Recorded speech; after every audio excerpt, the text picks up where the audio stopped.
This is a wall that I wanted to cover with aged wood.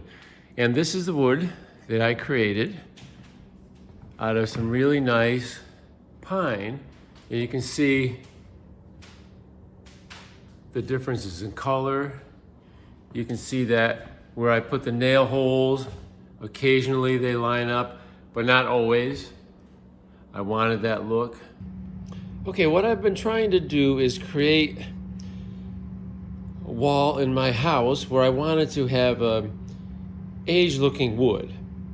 And I actually went out to try to buy some old barn boards, and it was very expensive and kind of junky. They weren't uniform shapes or sizes necessarily. So what I decided to do was make my own. And this was the result. See how it's got the bit of a texture to it. It really has a well-defined aged look. I have some nail marks. I have holes from other nails, other little imperfections. It's multicolored because in certain areas I sanded it. That started out just like this board right here, nice and clear and clean. I think one thing that I really discovered that helped make this come out so perfectly was, see how the texture of this new board is? It was run through a planer that actually created this texture. I bought it like this. This is a shiplap, 8-inch shiplap, and one side has got that rough texture, and the other side is perfectly smooth. They do this for exactly what I'm trying to do here, or maybe batten board siding. Anything where they wanted to get a little different, more unique look, that's where you would use the rough side of this wood. So that was my discovery that really helped me create this very authentic looking aged wood. So I got on YouTube and I got some basic ideas, and then I just started experimenting. And this is the process that I came up with. The first thing I wanted to do was actually put some distress marks in the wood. I'm going to drill some holes that replicate nail holes, put some hammer marks and some scratches and imperfections. So step number one is I'm going to mark out every 2 feet on this board.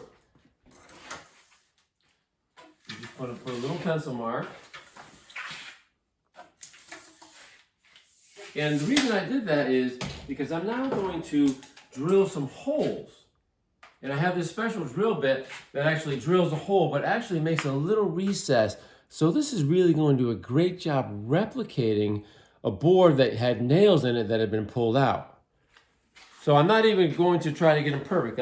I purposely try to get them a little off. So I'm just sinking in just a little bit to create that recess like a nail would have. So there's that. Now 2 feet over.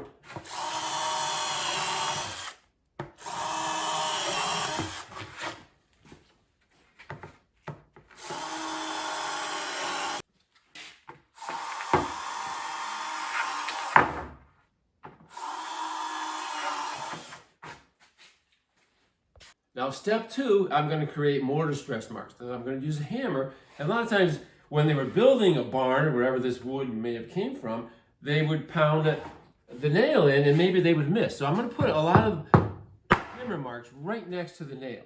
So that would be a replica of possibility when this nail was driven through, that it created a mark like that. So I'm just doing that.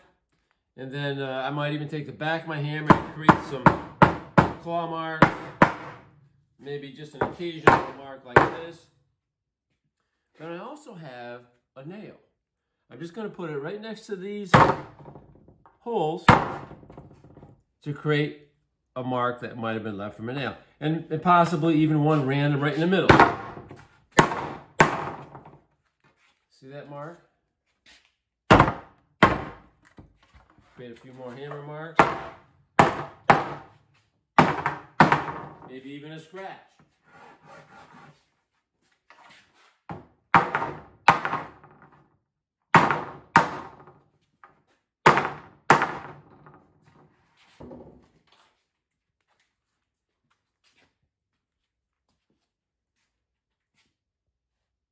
I also want to create some defects along the edge of this board. So I'm just taking a utility knife. I'm just gonna take off some, create like a chipped edge right there. And I'll do the same thing here, maybe not quite as dramatic. Maybe a little more dramatic here. Just random.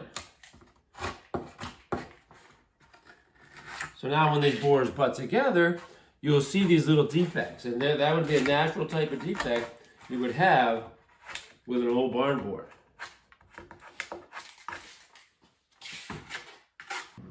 Step 3 is to stain the board. I've chosen a dark brown stain, just something I had left over in the shop. It is an oil-based stain.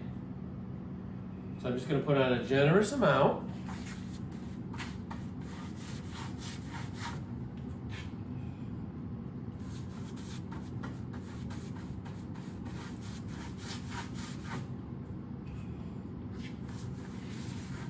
Making sure I get that stain into those holes, into those indentations, and the defects that I created earlier.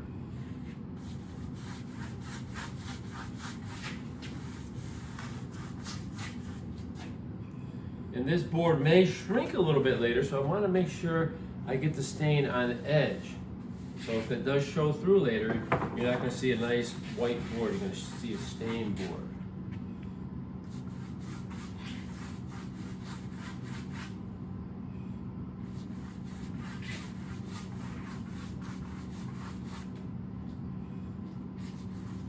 Once this dries, I'm going to go to the next step, which would be to put a coat of paint over the top of this. That's good.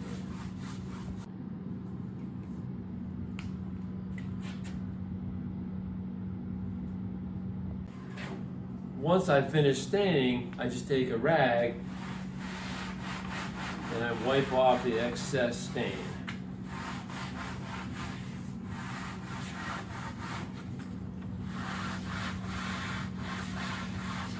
Okay, today the stain is dry, so I'm ready to actually start putting my coat of paint on it. And what I discovered that worked really well was a satin paint. This happens to be an exterior acrylic paint, which I had left over from doing some other work. So by coincidence, all the paint I had available to experiment with was a satin paint. And I found that this worked really well. All right, what I'm going to do now is I'm going to put a coat of paint over this board that we stained yesterday. I'm using a satin latex paint, and I'm putting it on with a brush because I want some brush marks, but I'm also not putting it on perfectly. It doesn't have to be perfect because later on we're going to sand some of this off. So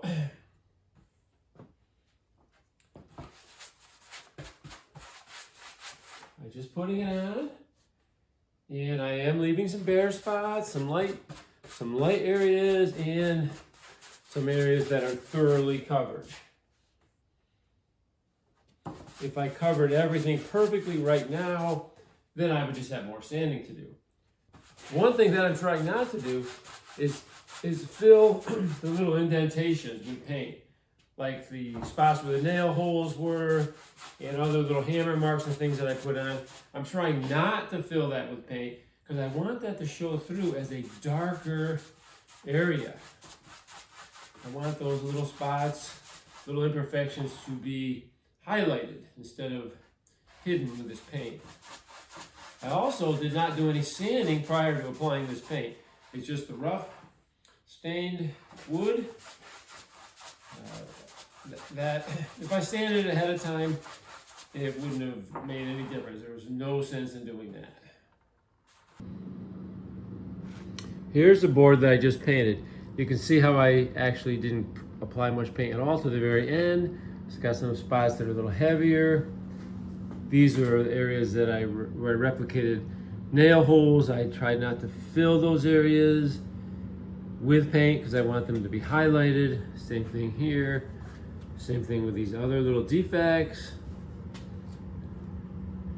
So I guess you would say I didn't do a very good job painting, and that was my goal. Now, once this paint dries, I'm going to sand it. And this is a board that I sanded the other day. And you can see that I removed some of the paint, of course. And it really has given it a nice weathered look.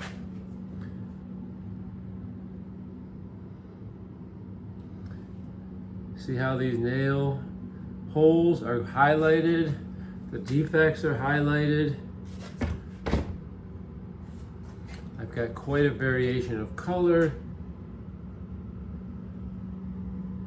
That's the look I was going for. The paint is nice and dry, so now I'm going to start doing my sanding. I don't use an orbital sander. I like this little vibrating sander because I don't really want it to go around in circles. I want to have more control over it. And I have a pretty fine grit, a 220 grit paper on here. I found that pretty much every board I have to put a new piece of paper on it because it fills up with the paint. So I'm just going to start sanding to get it smooth and to create the color, a variety of color that I'm looking for.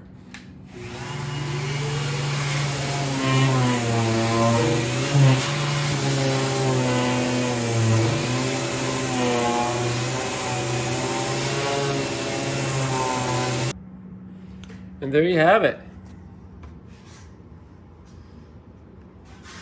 Nice and smooth. Got a variety of color. I've got worn edges, nail marks, damaged areas from the hammer, other marks and scrapes, marks from nails, the ends of the boards. A little bit lighter. I didn't re-square these boards when I bought them, so I'm hoping if they're just a little bit off square, it'll look really nice when I put it together.